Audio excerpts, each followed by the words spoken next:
Hello everyone, my name is Shreya and I'm a legal intern at Lexis and Company. I am pursuing BLLB honors from Law College Dehradun Uttaranchal University.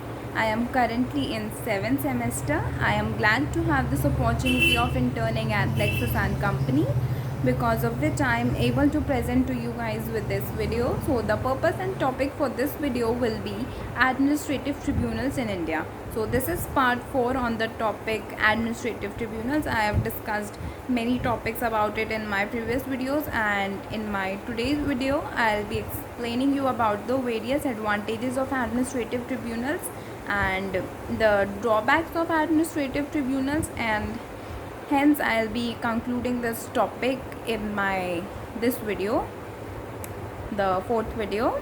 So let's begin with the advantages of administrative tribunals in India. As we know that the concept of administrative tribunals was introduced because it has certain advantages over the ordinary courts, and some of the main advantages are its flexibility in programming and speedy justice. It is also less expensive. It provides quality justice, and it provides a relief to the courts from its burdens. So let's begin with the first one, that is flexibility. The introduction of these administrative tribunals had engendered or powered the flexibility and versatility in the judicial system of India, because they have particular tribunals for very particular matters. You may have a tribunal for tax, you may have a tribunal for family disputes, and etc. etc. To provide them with the speedy trials, speedy justice, and because unlike the procedures of the ordinary code, which are stringent and inflexible, the administrative tribunals have a quite informal and easygoing procedure. Thus it is a very important advantage of the administrative tribunals. Next is the speedy justice. As I have mentioned earlier also, that the core objective of these administrative tribunals is to deliver quick and quality justice, and since the procedure here is not so complex, and so it is easy to decide the matters quickly and very efficiently, because there are no strict procedures to follow. Moving on, it is less expensive. If we have a case going on in the ordinary judicial courts, the procedures are sometimes very expensive because the case goes long for many years, and sometimes they have to suffer a very big financial loss. Thus these have a very speedy procedure and are less expensive in their procedures, because they are not much complex and are very easygoing. So the administrative tribunals, as I've said, take less time to solve the cases, and as compared to the ordinary courts, they consume very less time. So as a result, the expenses are reduced, and on the other hand, the ordinary courts have very cumbrous and slow going, thus making the litigation very costly. Therefore the administrative tribunals are a lot cheaper than the judicial courts. Moving on, they provide a very quality justice. If we consider the present scenario, the administrative tribunals are the best and most effective method of providing adequate and quality justice in less time.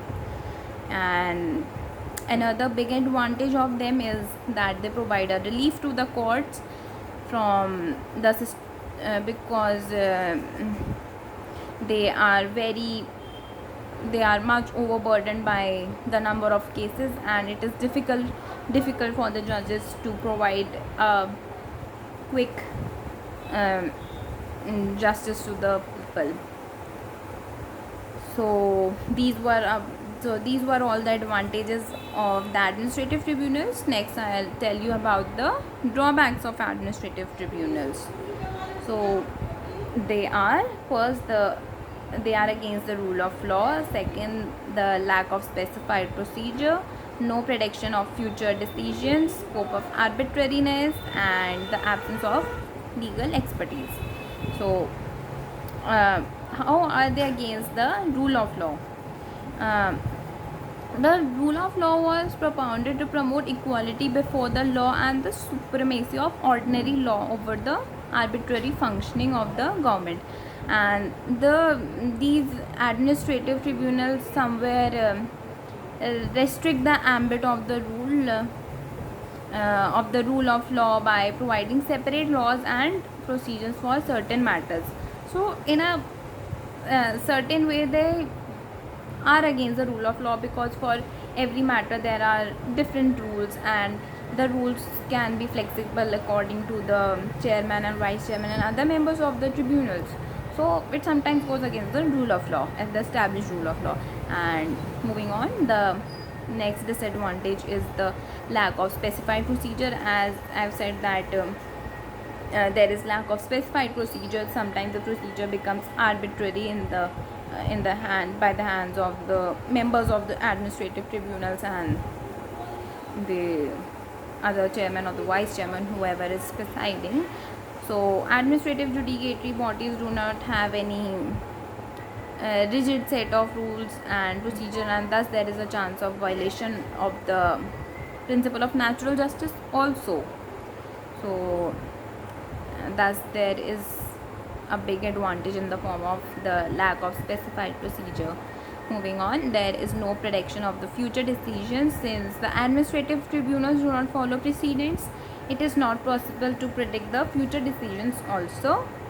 And at last we can say that there is a scope of arbitrariness. I have discussed with you this point also.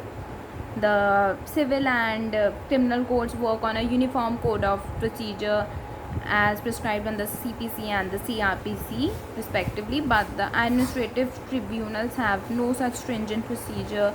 They are allowed to make their own procedure, which may lead to arbitrariness, which may be very harmful to the any of the party to the case, because there may be arbitrariness to any of them. So it is also very big disappointment. So the last disadvantage is the absence of legal expertise.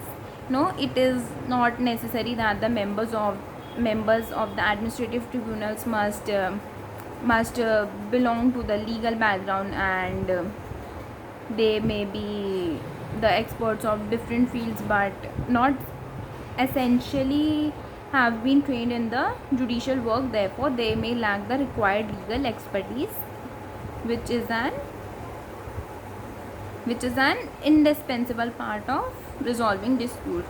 They have to have certain knowledge about that particular field. They should be properly trained in the legal field, but they are not many a times. Therefore there may be the decision may be affected because these members are not experts in legal field. However, they may be experts in their particular topics or matters. So coming on to conclusion, we can say that in the present scenario the administration is one of the important part of the government and as well as of the citizens life, and due to its increasing role, it has relieved the courts from a lot of burden they are endowed with. And people look forward to solving their cases through these administrative tribunals, because they provide a less costly and effective and speedy justice. Therefore we have to strike a balance between these advantages and disadvantages also. So therefore the concept of administrative tribunals was emerged and is now dynamically flourishing in India because of its advantages. However, there are certain flaws also in it. So hence we come to the conclusion of this topic, administrative tribunals. I hope you guys have understood this topic. If you have any question, do ask me and share the feedback, and do not forget to like and share this video. So thank you everyone for watching.